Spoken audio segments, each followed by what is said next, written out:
A very, very warm welcome. Salarah here, and I'm so excited to be with you on the very first episode of the Salarah K-Star podcast of 2026. And this episode is going to be focused on something a little bit different. It's not going to be writing out a list of your goals or getting a clear plan of how you're going to fix yourself either. And it's certainly not going to be focusing on another year of pushing to achieve more either. We're going to be chatting about something much more powerful than that. We are going to be exploring and getting clear on the kind of year that you are making yourself available for. And I don't mean not what you're hoping happens either, and not what looks good on your vision board or in your goal setting book or on paper either, but what you are genuinely, emotionally, energetically giving yourself permission to live this year. Because this year is definitely not going to be about doing more. Many of us are completely overwhelmed. We cannot do any more. But we are going to be looking at how you can create an amazing reality from inside out. You'll hear me saying many times on these episodes that our outward reality is a reflection of what is going on inside of us. But many of us try so hard to change the external, only getting frustrated and experiencing more of the same and feeling stuck and looping. But when we actually start to go in and change things on an internal level, that's when it all starts feeling easier. That's when we start getting the results that we want. So we're going to look at a little bit of wisdom that is pretty sure to change everything. So let's think about the things that we kind of normally have on our vision board list. It might be the holidays, the house, the car, the relationship. It might be health, but that's not actually what we're looking for on a deeper level. It's the feeling that we believe the thing will give us, which leads us to wanting the thing in the first place. So in other words, your new home is very rarely about the new house. It's more about a sense of stability. It's more about a sense of success or safety or grounding. And we look at money, it's very rarely about the numbers as well. I know that probably sounds a bit crazy because many of us feel that that is the root to all of our freedom, but actually it's very rarely about the numbers. What it is about is the relief the numbers bring, the choice the numbers bring, the breathing space the numbers bring. So actually it's the relief, the choice, the breathing space and such like that we're actually looking for. We're looking to access these feelings through the thing of money or through the thing of the house. And also if we think about relationships as well, relationships is also rarely about the person. What we're looking for is to experience feelings of companionship, of connection, of being seen, of feeling met and feeling loved and lovable. That's what we're looking for.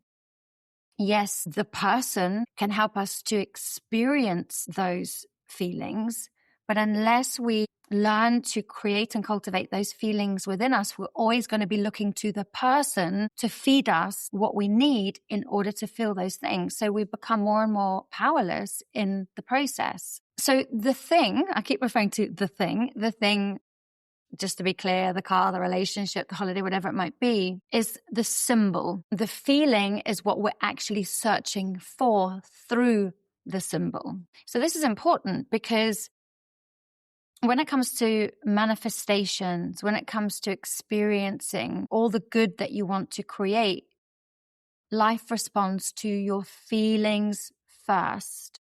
Feelings first, and then form comes second. So if we're stepping into a new year and we're stepping into a new year consciously, we don't start with a wish list of things. Although I love that kind of exercise, don't get me wrong. There's definitely a place for it. What we do is we start with the feelings that we are desiring to experience more of. Now, I want to be really clear here. There's absolutely nothing wrong with wanting to enjoy the material fruits of the physical world.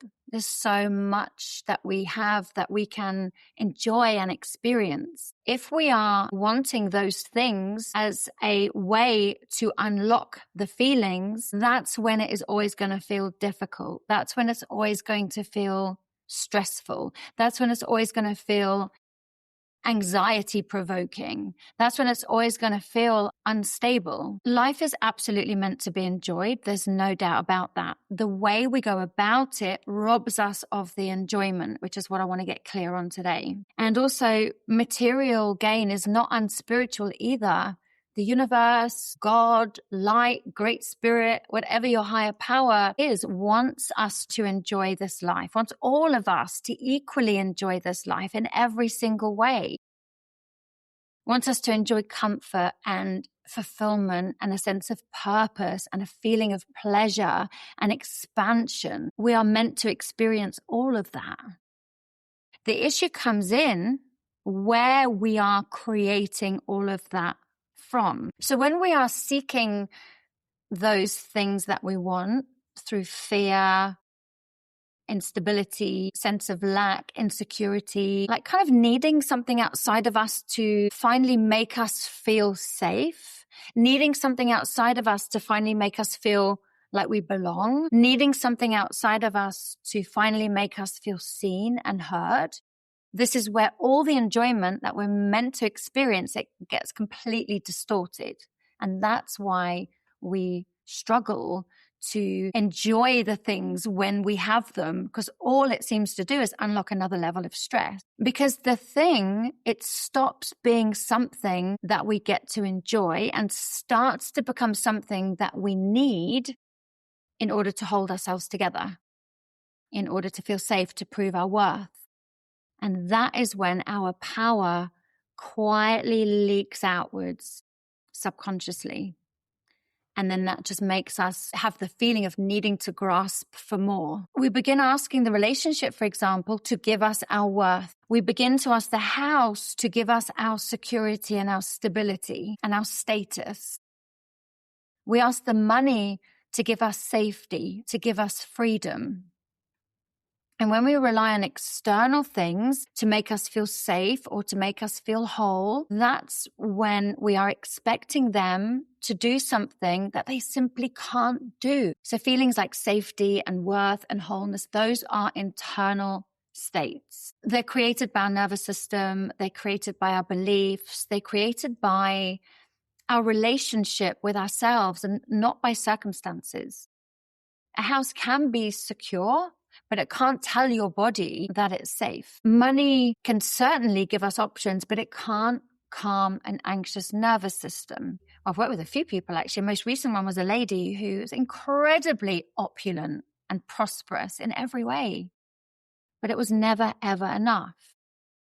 Because the feeling that she was creating from was trying to reach for a sense of safety, to try and reach for a sense of stability and ease.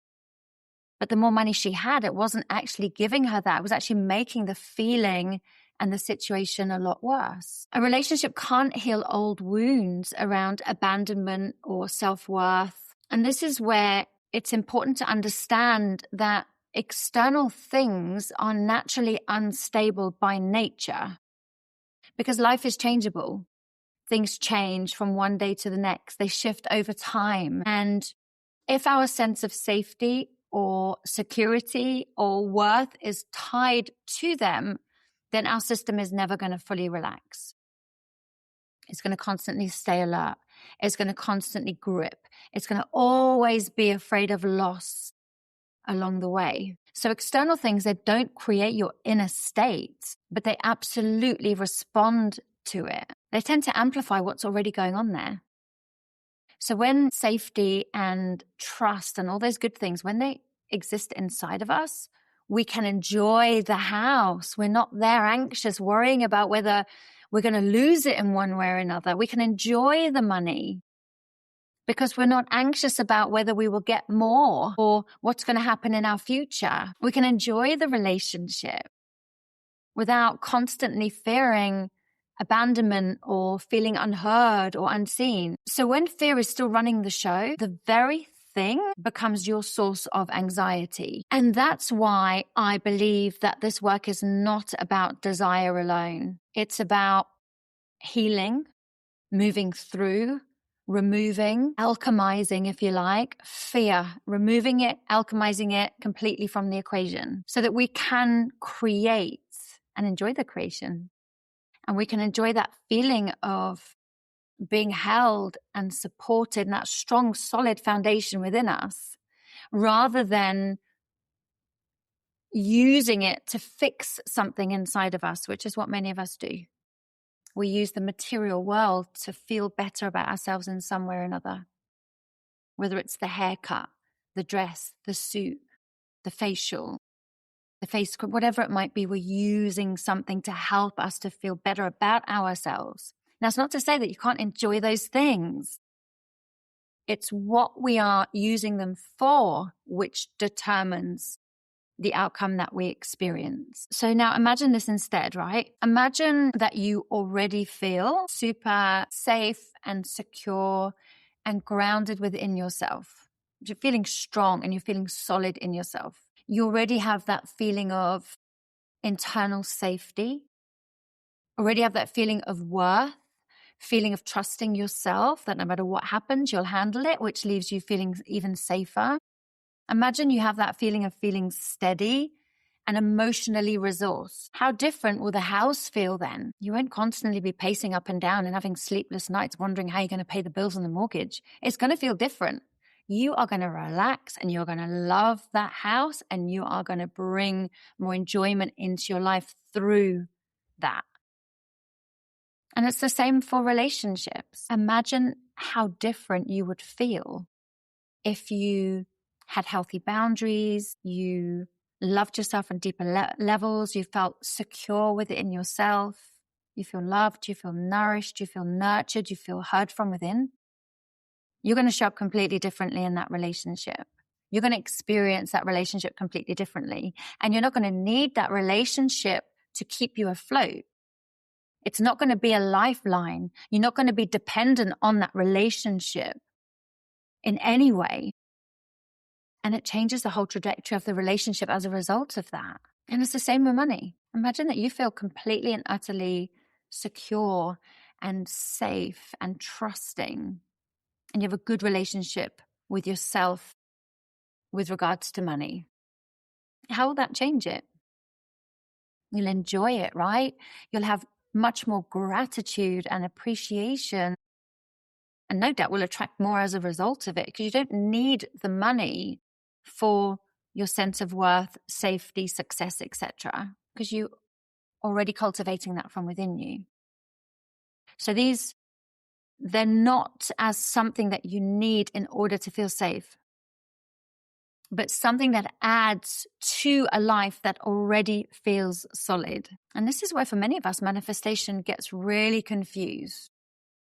Because when we're subconsciously chasing things, working overtime to fix fear, anxiety, old wounds, without being willing to meet and heal what is going on underneath that, that's when the vibration gets really messy and it gets mixed and it gets distorted. And that's when we start feeling frustration and want to give up, or maybe we feel like we're stuck. Because on one hand, we're saying we want expansion. We want expansion, we want to receive, we want to enjoy life. And on the other hand, we're creating from contraction. So our system's in survival mode. We're tight, we're bound, our energy's woody. We're not going to experience good. So we're sending out incongruent messages to life, to the universe. We might be asking for prosperity and abundance, but actually we're just broadcasting fear. Again, it's that push-pull, it's mixed. It's like, oh, here it is, I know it's not. Oh, here it is, I know it's not. It's that rocking chair that I've spoken about in some of the previous episodes. And no amount of vision boarding, affirmations, scripting is going to ever override that. It's going to help, but for sure. I love all of those practices. I use them. I love them. I enjoy them. But it's not going to ever override the fear, because you are trying to extract a feeling from a thing and the thing doesn't have the feeling. You're the being with the feeling. So this work is definitely not about denying desire. In fact, desire plays a huge role in it. But it is about slowly but surely removing fear from the equation. So yeah, it is about doing the deeper healing. I know that I've said this over and over again, and I am going to continue to say that because it is really important to grasp that. Because we want you to be able to create from a clean space so that what arrives in your life, you can actually enjoy it. You can look back and your nervous system's relaxed and you're kind of nodding your head going, I've done this. I've created this. This is lovely. And you get to enjoy all the aspects of what you have created, not just the stress response, limited perception of what you've created. So the law of attraction and what you manifest becomes a reflection of wholeness, if you like, and not a coping strategy. And that's when the things that you want will come.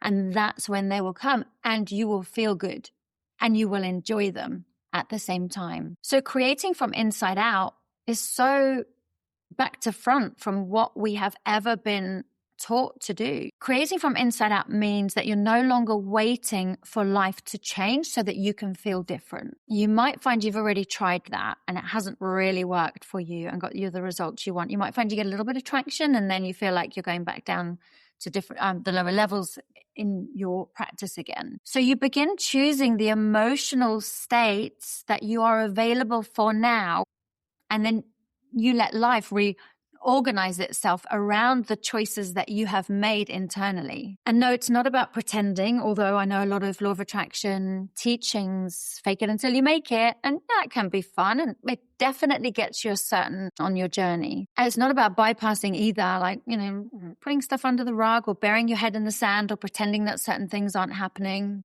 or putting your power in a crystal or a tarot deck, or there's nothing wrong with any of those. It's what we're putting our power in these things. And that's when we're leaking more and more of our power every time. And this definitely is not about wishful thinking either. I mean, wishful thinking, I actually quite like that. Like, make a list of 100 wishes. It's like wishful thinking. It's playful and it's fun. As long as it is playful and fun and not done through desperation or need or greed. So what you're stepping into now by focusing on the feeling rather than the thing, it's emotional authorship. And it begins by getting very, very honest about yourself, your life, your drivers, but also honest about what doors that you are ready to close. Because in order to step fully into 2026, as you step into 2026, there are feelings that you may no longer want to live from. And it's not because they'll never arise again either, by the way, because they're no longer going to be running the show for you. So think about the feelings that you're no longer going to be available for. And this is really important that you actually journal around this. You may want to just look at the timestamp of this episode and come back to this later. Like, what doors am I closing? What feelings am I no longer going to be available to experience? Is it chronic anxiety, insecurity, living with internal criticism, self-doubt, living in lack, feeling misunderstood and shrinking because of it, and twisting and bending yourself out of shape to accommodate someone or something else? Are you going to close the door on the feeling of bracing yourself for disappointment, of planning for the worst, or maybe over-explaining yourself to feel heard or to feel accepted, closing the door of fear, insecurity, self-doubt, lack of self-worth, lack of self-esteem, not feeling lovable, not feeling wanted, not feeling like you matter, not feeling like you're important? Write those down. Set the intention now of closing the door on the next level of those feelings. When I say the next level, it's because each challenge, each piece of our healing, if you like, it can be multi-layered. So it might mean that shaving away a layer over a course of time. Each time you do that, you'll notice your external reality reorganizes itself and shifts itself to reflect the shift that you have made within. And even if it's the tiniest 1% shift, it can be such a feeling of relief as well. So just to clarify, closing a door does not mean the feeling never knocks again, because it will. It just means you're not going to invite it in to stay the night, to be a lodger. You're not going to invite it in for a cup of tea even. So the fear might still reappear. The doubt might still surface. Old emotional habits are going to continue to try and get your attention, but you're no longer willing to entertain them or respond to them in the way that you once did. You're going to see them for what they are instead. You're going to see them as fear-based responses, which were probably shaped by past experiences. And they're absolutely not true for who you are, where you are now. And you get to decide what feelings you want to experience in your future. So keeping the door closed doesn't mean that you're pretending and that you're bypassing the fear for the deeper healing. In fact, it's actually quite the opposite.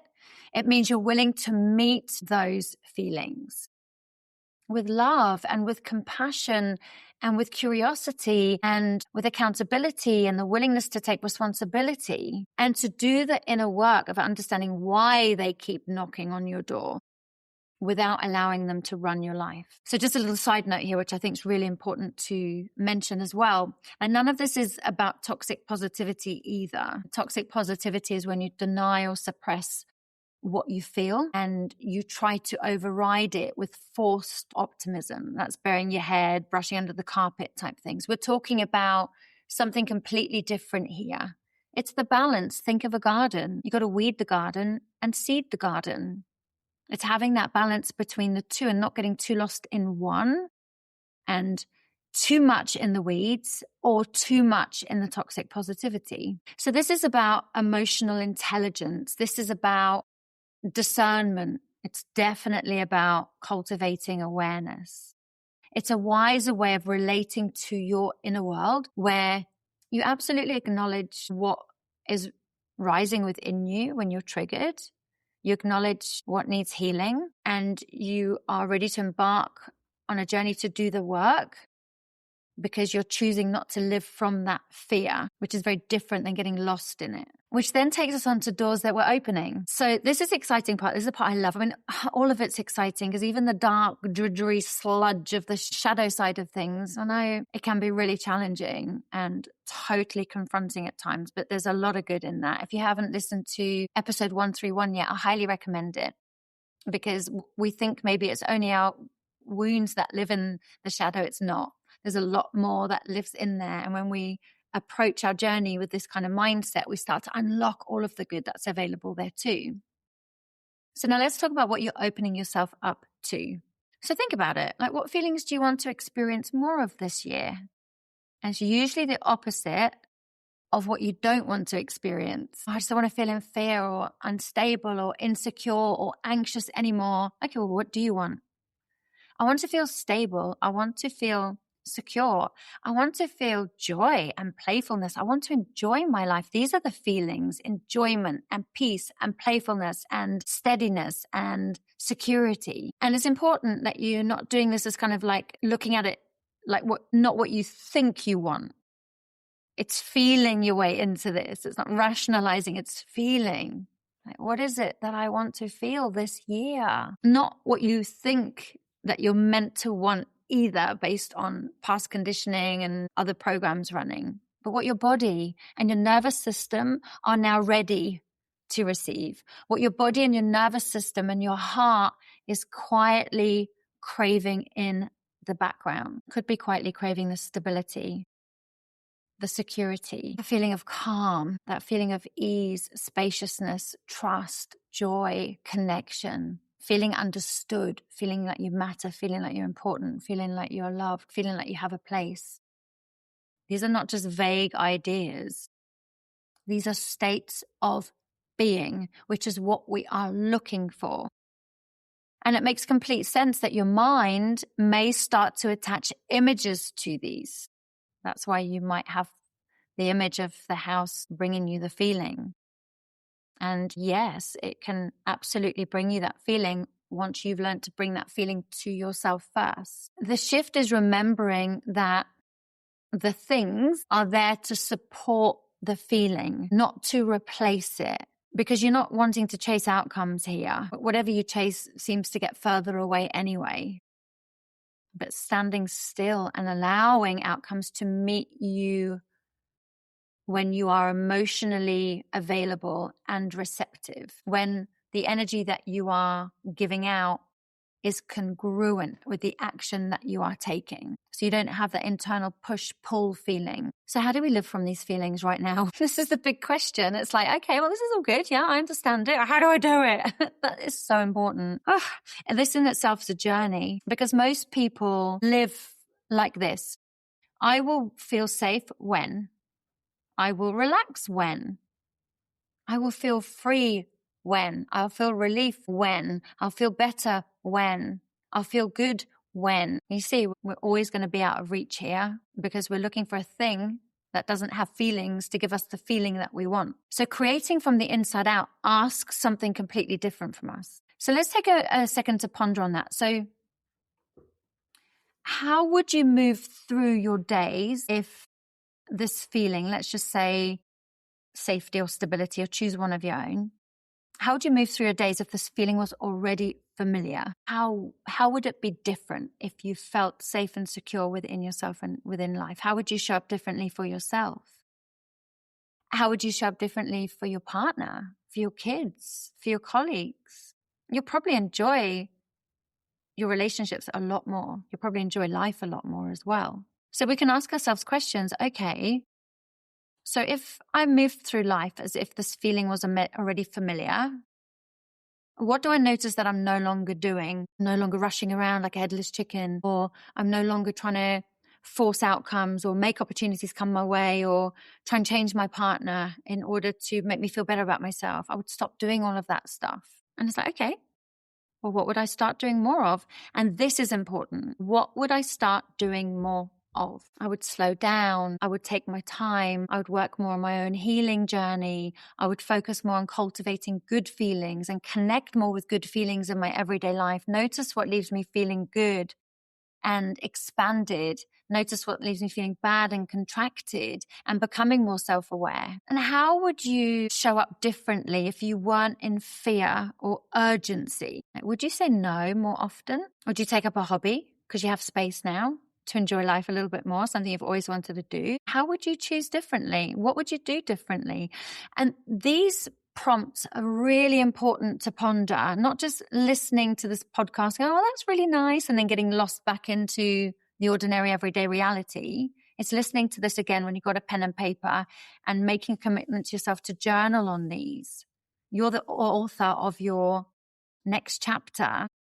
So you need to get clear, like, how would I choose differently if I wasn't driven by fear or urgency anymore? What would I do more of? What would I do less of? And I meet so many people who are so overwhelmed and wrung out like a sponge because they're having to push so hard. And it just feels like it's just treading water and not really getting anywhere. If you actually knew that it was safe for you to slow down a little bit, what would you do? Would it be the yoga class? Would it be sitting in the garden listening to the birds?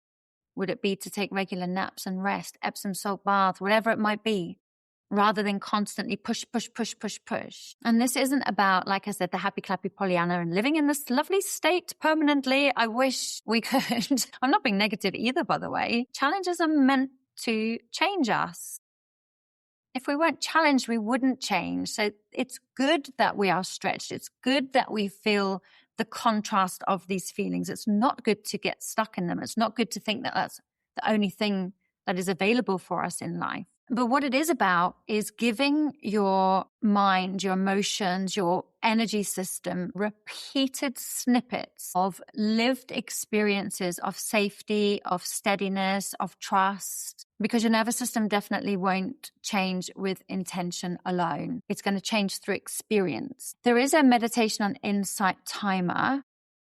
It is experience more good. I'll probably put it in the show notes just because I've recorded a few recently, and it's like tuning into what feels good right now.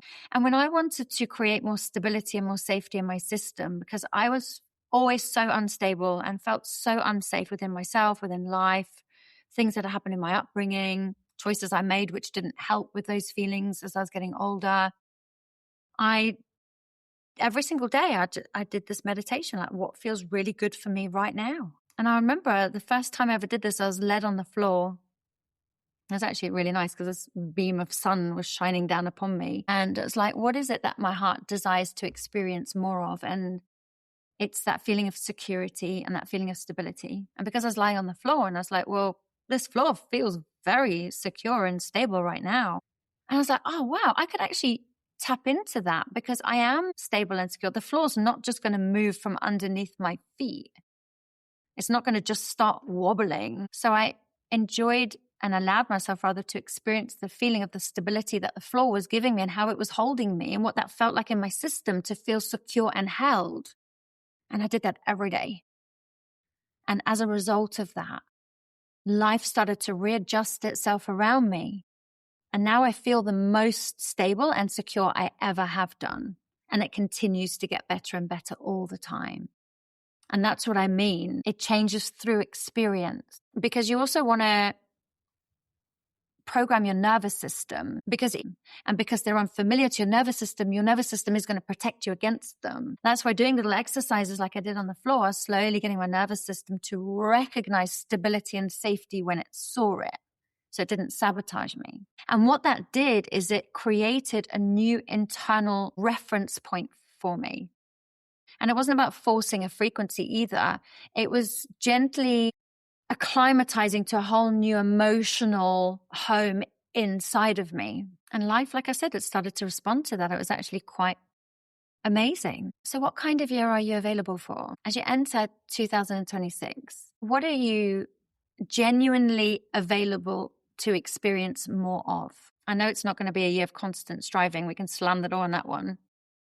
What about a year of feeling in alignment and feeling a sense of ease and flow? Yeah, I'm available for alignment, ease, and flow. You can close the door on the emotional chaos dressed up as growth. I'm available for a year of steadiness and stability and security and self-trust. You can slam the door on all those repeated feelings. They might show up in new flashy packaging, but you might find that the repeated feelings, they're all just the same thing. They just show up in the house or the car or the relationship or the top or the dress or the aftershave or the makeup or the whatever it might be. This is about you becoming available for something more. And you become available with the doors you close, with the doors that you open, and with the feelings that you are now consciously choosing to live from. So perhaps this year is not about becoming someone new. You are already perfect, brilliant, and beautiful the way you are. You don't need to become someone new or different. What you can do, though, is let go of all the programs that are messing with your vibe and your frequency, which is stopping you from connecting with the real you and enjoying and expanding on the energy of that. So this year is about becoming emotionally congruent with the life that you want to live from. So let this be the year that everything gets aligned. Let this be the year that you allow your feelings to be the magnet. Let this be the year that you become available for you, because you deserve it. As always, thank you for being a part of this very first episode. I feel very honored that you've taken the time to listen. And as always, like and share it if you feel somebody out there could do with this wisdom. If you want to explore one-to-one coaching, I would love to have an initial conversation with you around whether I can help and what you're looking to achieve. I love those conversations. It's always really nice just to meet you anyway. Remember, I'm going to pop the show notes and insight timer for the meditation. I'll make that clearer in the show notes which one that is. I found that very useful. And other than that, I look forward to journeying with you through 2026 with more wisdom, with more support, and with more feelings of ease and grace and flow and, of course, success. Anyway, thank you for taking the time to tune in. It has been beautiful to be with you, and I'll be back with you same time next week. Take care. Bye for now.